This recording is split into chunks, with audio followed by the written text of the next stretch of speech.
Dirty పాలిటిక్స్లో బూతులు వస్తున్నాయి, కానీ అనలేము. సభ్యత సమాజం గుర్తొస్తూ ఉంది. అంబేద్కర్ ఆశయాలను కొనసాగించే క్రమంలో మాలో కూడా లోపాలు ఉన్నాయి. చాలామంది తాగుడంటే తెలీదు.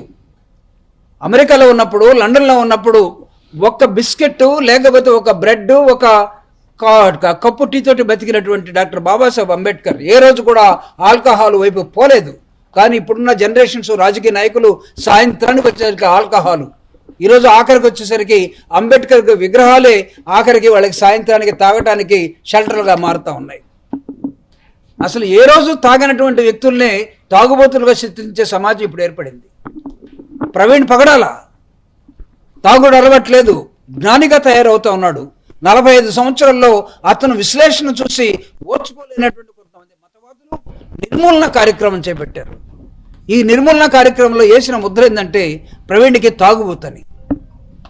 సమాజం హర్షిస్తుంది అనుకుంటున్నారా? ప్రభుత్వం డిక్లేర్ చేస్తే ప్రభుత్వ డిక్లరేషన్స్ అన్ని కరెక్ట్ అనుకుంటున్నారా? అందుకే ప్రభుత్వాన్ని ప్రశ్నించమని డాక్టర్ బాబాసాహెబ్ అంబేద్కర్ చూపుడు వేలు చూయించాడు. మీరు అనుకుంటున్నారేమో మీరు మమ్మల్ని బెదిరిస్తే మేము తగ్గిపోతాము, లేకపోతే మేము ఇబ్బంది పడతామని. మా కోర్టులు ఉన్నాయని గుర్తుపెట్టుకోండి. మాకు ఆత్మ గౌరవం ఉందని గుర్తుపెట్టుకోండి. ఆత్మ గౌరవానికి ప్రతీకగా నిలబడినటువంటి డాక్టర్ బాబాసాహెబ్ అంబేద్కర్ వారసులుగా ఈరోజు ప్రభుత్వాలకి హెచ్చరిక చేస్తా ఉన్నాం. మేము కానీ తిరిగి ఒక్కసారి ఉమ్మేస్తే ఉమ్మిలో కొట్టుకుపోయే ప్రభుత్వాలు ఇవన్నీ కూడా.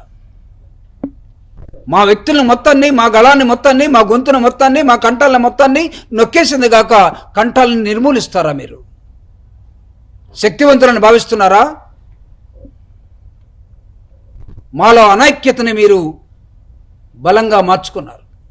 మేము ఎడ్యుకేట్ అవుతున్నాం. Doctor Babasaheb Ambedkar educate, agitate and organise.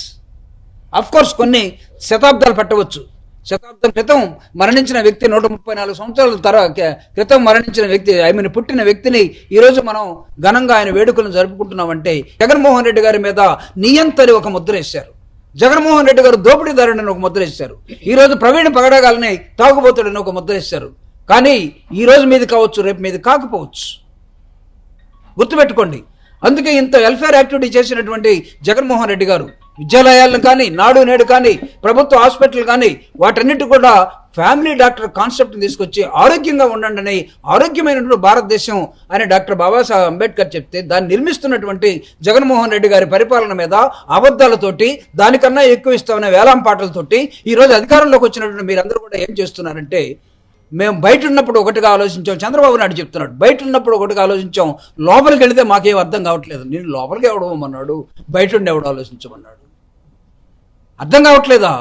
ప్రభుత్వంలోకి వచ్చిన ప్రతిసారి 54,000 ఈ రాష్ట్రం మొత్తం ఈరోజు వైఎస్ఆర్ కాంగ్రెస్ పార్టీ ప్రత్యేకంగా అంబేద్కర్ ఇచ్చినటువంటి ఆలోచన ప్రకారం నడుస్తున్నటువంటి ఒక రాజకీయ పార్టీగా వెనకబడి ఉండొచ్చు, ఓడిపోతే మనం ఓడిపోతే ఉండొచ్చు. కానీ ఇప్పటికే 80% మంది ప్రజలు మాట్లాడుకుంటూ ఉన్నారు, గుసగుసలాడుకుంటున్నారు. తప్పు జరిగింది, పొరపాటు చేసాం, కూటమిని నమ్మాం. ఒకడేమో సనాతనం అంటాడు, ఒకడేమో కథలు చెప్తాడు, ఒకడేమో కుహాన రాజకీయ దాన్ని ఏమంటామంటే ఒక్కోటి పోయినా, క్రిస్టియన్స్ మీద పోయినా కుహాన లౌకికవాది. చంద్రబాబు నాయుడు గారు ఎలాంటి వ్యక్తి అంటే తన రాజకీయ ప్రయోజనాల కోసం ఎప్పటికప్పుడు లౌకికవాదాన్ని, నిర్వచనాన్ని మార్చుకుంటూ వెళ్ళిపోయే వ్యక్తి. ఆ దశలో మనం ఉన్నాం.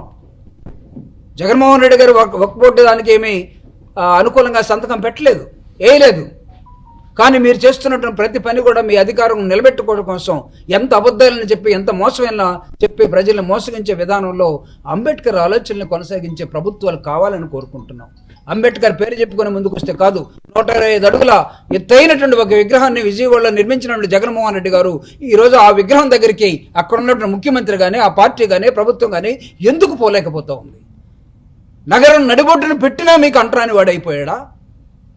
మీ కళ్ళు కనపడటం లేదా? 125 అడుగుల ఎత్తైన విగ్రహం విజయవాడ నడిబొడ్డున ఉంటే ఒక్క మంత్రి కానీ, ఒక ఎమ్మెల్యే కానీ దాని దగ్గరికి ఈరోజు పోలేకపోతున్నారు. What is the reason? మీరు అంబేద్కర్ వ్యతిరేకులు, మీరు అంబేద్కర్ వాదులు కాదు. మీరు కులాలను చీల్చేవాళ్ళు, ఐక్యతని నాశనం చేసేవాళ్ళు. కానీ జగన్మోహన్ రెడ్డి గారు దళితుల మధ్య ఐక్యతను కోరుకుంటూ ఉన్నాడు. ఐక్యతను కోరుకునే ప్రభుత్వాలు, డాక్టర్ బాబాసాహెబ్ అంబేద్కర్ అనేకమైన కులాలు, మతాలు, ప్రాంతాలు ఉన్నటువంటి భాషలు ఉన్నటువంటి దేశాన్ని ఒక ఆలోచన ప్రకారం తీసుకురావాలని పరిపాలించని కోరుకున్న నేపథ్యంలో జరుగుతున్నటువంటి డాక్టర్ బాబాసాహెబ్ అంబేద్కర్ ఆయన చెప్పిన మాట, అంబేద్కర్ అంటే ఇప్పుడు మీకు అర్థం కావటం లేదు, నేను ఊహించగలిగి చెప్తున్నాను, ఈయన లోక రక్షకుడుగా ఉండబోతున్నాడు. అంటే పేదల పెన్నిదిగా, అట్టడుగు వర్గాల వాడి కోసం ఆలోచించే ఒక మహోన్నతమైనటువంటి నాయకత్వ లక్షణాలు ఉన్నటువంటి నాయకుడు డాక్టర్ బాబాసాహెబ్ అంబేద్కర్ అని చెప్పాడు.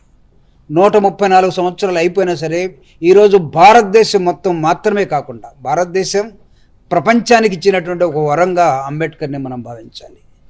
ప్రపంచం అంబేద్కర్ని ఒక జ్ఞానిగా గుర్తించినటువంటి నేపథ్యం. అంబేద్కర్ జయంతి నాడో, అంబేద్కర్ వర్ధంతి నాడో వచ్చి పూలమాల వేసి మీరు వెళ్ళిపోతే నాయకులుగా, లేకపోతే అధికారులుగా, లేకపోతే ముఖ్యమంత్రులుగా, ప్రధానమంత్రిగా మాకు ఒరిగింది ఏమీ లేదని ప్రజలు కింద వర్గాలు భావిస్తూ ఉన్నాయి.